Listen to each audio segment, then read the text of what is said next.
when James Dillon died. This from a Ronan Fanning broadcast. Because of his closeness to his father, as far as I remember, his mother died when he was very young, and his adherence to the Irish Parliamentary Party, his traditional loyalty to that party, he wasn't scarred by the Civil War in the terrible way that politicians in the two major parties were.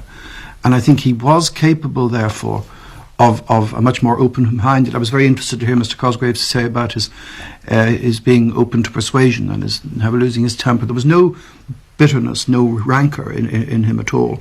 I think he was very much a man of the centre, a very independent-minded man. We're sometimes inclined to forget, on the point of his being a Democrat, that the first time he was in the Dáil in 1932, he in fact voted for Mr. De Valera as President of the Executive Council, the only time he ever did so, on the grounds that this was the democratic thing to do, which of course in a certain sense was in keeping with what Mr. Cosgrave's father had in mind when he was so keen that Fianna Fáil should come into the Dáil, into the parliamentary process and into the full democratic process.